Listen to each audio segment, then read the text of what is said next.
Now let us move into another set of two questions which were taken from previous TCS NQT exams. You can see here one of the number series questions is given. I'll just give a small hint or a suggestion whenever you are going for a number series based question in any examination, let it be a recruitment examination or your government examination or banking exam, whatever it is. Instead of straight away putting trial and error, all logics onto the number series, observe the pattern of numbers. Numbers may be continuously increasing, numbers may be continuously decreasing. There may be sudden jumps, sudden increase, very drastic increase or very drastic decreases. Or it may be an alternate increase, decrease, increase, decrease. Each pattern talks to you that it has some logic behind it. So now let us see what is the pattern in which numbers are traveling here. You can see the numbers are gradually increasing, but here the increase was not there. Here increase is there, but here decrease is there, again increase is there, again decrease. So from here onwards it has been increase, decrease, increase, decrease. So we call it as alternate increase and decrease. So whenever alternate increase and decrease is happening, there are two logics possible. One is plus minus can be happening. But for plus minus to happen, from the starting term, increase, decrease, alternate must be there. But here it is not there. Until here the numbers are continuously increasing, and from here only alternate increase and decrease is happening. So the first logic of plus and minus is not possible. Then what's the second logic? The second logic is there may be two series which are joined with each other. They are called as alternate series. So if you jump skipping one number, we may get one series. All the remaining numbers are one more series. Let us check that. So I am taking all the alternate numbers here, skipping one number every time. So this type of logic works only when the remaining numbers are also in proper logic. These also must be in proper logic. Then only this type of logic can be accepted.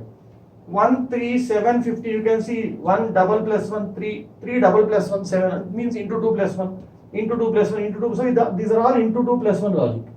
So what about the other ones? 2, 7, 22, 67. This is into 3 plus 1, into 3 plus 1, into 3 plus 1. So 67 into 3 plus 1 is your answer, which is 2, not 2. So please do not hurry up to answer any number series question with any trial and error method unnecessarily. Instead, observe the numbers, see what they are trying to talk to you, they'll communicate to you. So take that communication and then use the proper logic to get the answer. Now let us see what is the question given here. How many kg of wheat costing 5 rupees per kg must be mixed with 45 kg of wheat costing 6.4 rupee per kg, such that on selling their mixture at 7.2 rupees per kg, you are getting a 20% gain. So by reading this, you can understand we are actually dealing with mixing.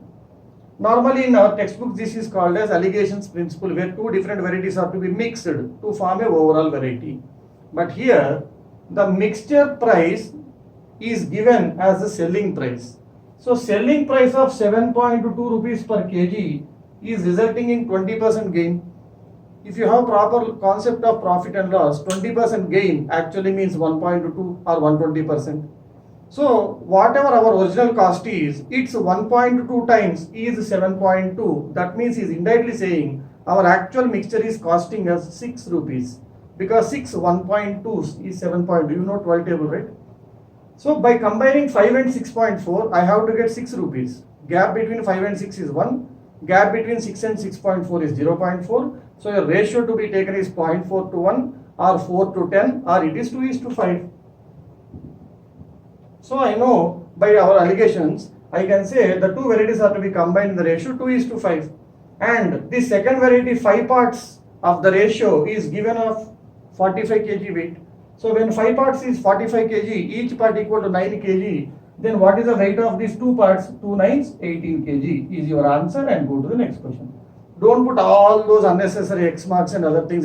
Putting pen on paper wastes time. Putting pen on paper wastes time. Put pen only on the paper when it is really needed. Don't put pen because you have pen. Please remember that. Writing one step wastes 10 seconds. Writing 2 steps wastes 20 to 25 seconds. Writing 10 steps unnecessarily may waste you 100 seconds, which is 1.5 minutes, which is the time for a question. And again you come out and say time was not sufficient. Time is not sufficient to anyone. You have to make adjustments in time. doing only the required things. Doing things fast is not time management. Doing only the required things and not doing any other things is what time management is all about.